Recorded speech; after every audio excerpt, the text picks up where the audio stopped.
പ്രിയപ്പെട്ടവരെ, ഇന്ന് നമ്മൾ ചിന്തിക്കുന്ന വചനഭാഗം വിശുദ്ധ യോഹന്നാന്റെ സുവിശേഷം 15-ാം അധ്യായം അതിൻ്റെ 4 മുതലുള്ള വാക്യങ്ങളാണ് നമ്മൾ ഇപ്പോൾ കേൾക്കുന്നത്.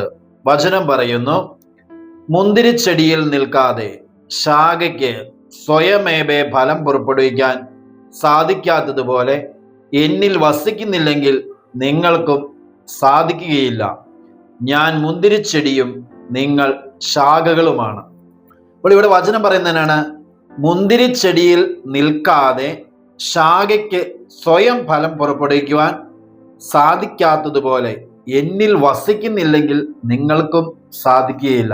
ഈശോയുടെ ഓർപ്പിക്കുകയാണ്, മുന്തിരിച്ചെടിയോട് ചേർന്ന് നിൽക്കുമ്പോഴാണ് ശാഖയ്ക്ക് സ്വയമേവേ ഫലം പുറപ്പെടുവിക്കാൻ സാധിക്കുന്നത്. ഇപ്പൊ നമുക്ക് പെട്ടെന്ന് മനസ്സിലാകാൻ ഒരു ഉദാഹരണമായിട്ട് കാണിക്കാം. അപ്പോൾ ഇതൊരു ചെടിയുടെ ശാഖയാണ്. ഈ ചെടിയുടെ ശാഖ, ഇതിന്റെ മെയിൻ തണ്ട് എന്ന് പറയുന്നത് ഇതാണ്. ഇതിന്റെ മെയിൻ തണ്ട് എന്ന് പറയുന്നത് ഈ തണ്ടിൽ നിന്നാണ് ഈ ഇലയുടെ ഭാഗം, ഈ ശാഖ പോയിരിക്കുന്നത്. അപ്പോൾ ഈശോ പറയണം, മുന്തിരിച്ചെടിയുടെ തായ്തണ്ടിനോട് ശാഖയ്ക്ക് ബന്ധമില്ലെങ്കിൽ ഇതിൽ ഫലം ഉണ്ടാവുകയില്ല. ഇതിൽ ഫലം ഉണ്ടാകണമെങ്കിൽ ഈ ചെടിയുടെ തണ്ടിന് ഈ തായ്തണ്ടിനോട് ബന്ധമുണ്ടാകണം. ഈ തായ്തണ്ടിൽ നിന്ന് ഇത് വേർപെട്ട് കഴിഞ്ഞാൽ ഇത് ഉണങ്ങിപ്പോവുകയുള്ളൂ, ഇതിൽ ഫലം ഉണ്ടാവുകയില്ല. ഇത് ഈ തായ്തണ്ടിനോട് എത്രമാത്രം ചേർന്ന് നിൽക്കുന്നുവോ അതിലാണ് ഫലം ഉണ്ടാകുന്നത്. അപ്പോൾ ഒരു വ്യക്തിക്ക് ക്രിസ്തുവിനുമായിട്ട് എത്രമാത്രം ഉള്ളിൽ ബന്ധമുണ്ടാകുന്നുവോ അതനുസരിച്ച് അവനാകുന്ന ശാഖയിൽ ഫലമുണ്ടാകും. ഈ ശാഖ എന്ന് പറയുന്നത് ഞാനാണ്.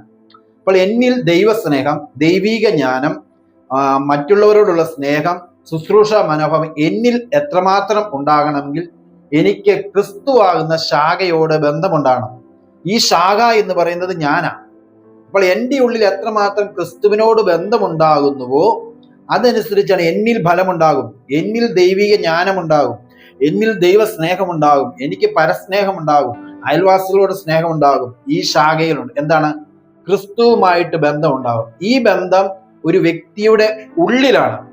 ആ ഉള്ളില് അവൻ എത്രമാത്രം, അവൻ വ്യക്തിപരമായിട്ടിരിക്കുമ്പോൾ, അല്ലെ ഞാൻ വ്യക്തിപരമായിട്ടിരിക്കുമ്പോൾ ക്രിസ്തുവിന്റെ വചനം അനുസരിക്കാൻ എനിക്ക് എത്രമാത്രം തീഷ്ണതയുണ്ട്, അല്ലെങ്കിൽ ദൈവത്തെ സ്നേഹിക്കുവാൻ എനിക്ക് എത്രമാത്രം തീഷ്ണതയുണ്ട്, ഈശോയ്ക്ക് ഇഷ്ടമില്ലാത്ത കാര്യങ്ങൾ ഉപേക്ഷിക്കുവാൻ എനിക്ക് എത്രമാത്രം തീഷ്ണതയുണ്ട്, അല്ല ദൈവവചനത്തിൽ അങ്ങോട്ടും ഇങ്ങോട്ടും മാറാതെ അനുസരിക്കാൻ എത്രമാത്രം തീഷ്ണത ഉണ്ടാകുന്നു, അതനുസരിച്ചാണ് ഇതിൽ എന്തുണ്ടാകുന്നത്? ഈ ഫലമുണ്ടാകുന്നത്.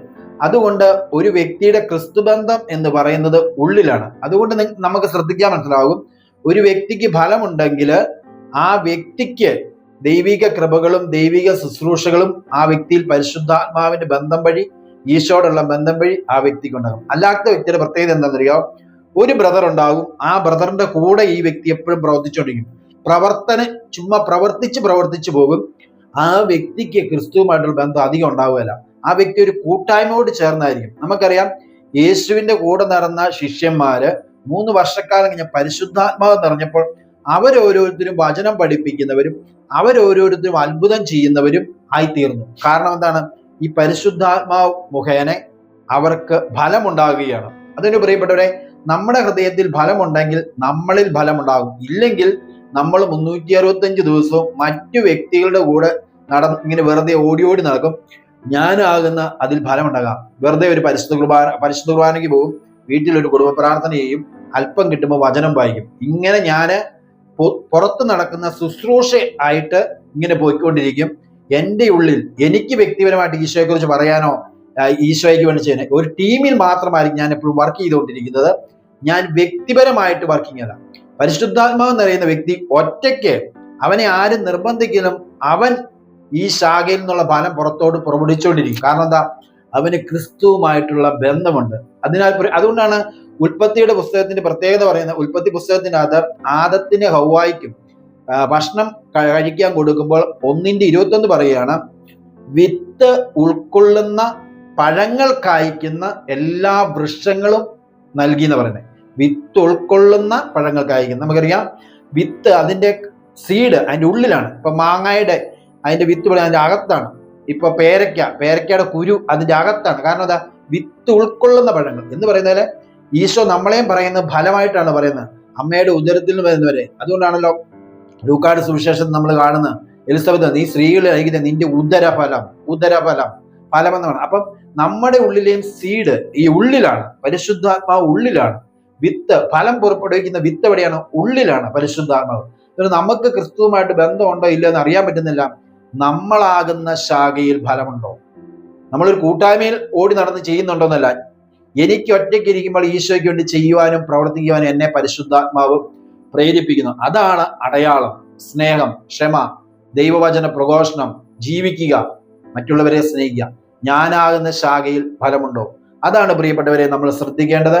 അതിനുവേണ്ടി നമുക്ക് കൂടുതൽ പ്രാർത്ഥിക്കാം. കർത്താവെ, ഞാനാകുന്ന ശാഖയിൽ തായ്തടിയാകുന്നതിനോട് ചേർന്ന് നിന്ന് ദൈവവചനമനുസരിച്ച് ലോകത്തെ ഉപേക്ഷിച്ച് ഞാനാകുന്ന ഈ തായ്തടി ശാഖയിൽ ഫലമുണ്ടാകുവാൻ പരിശുദ്ധാത്മാവെ എന്നെ അഭിഷേകം ചെയ്യണമേ, ശക്തിപ്പെടുത്തണമേ. പരിശുദ്ധ അമ്മേ, അമ്മ ഞങ്ങൾക്ക് വേണ്ടി പ്രാർത്ഥിക്കണമേ. ആമേൻ.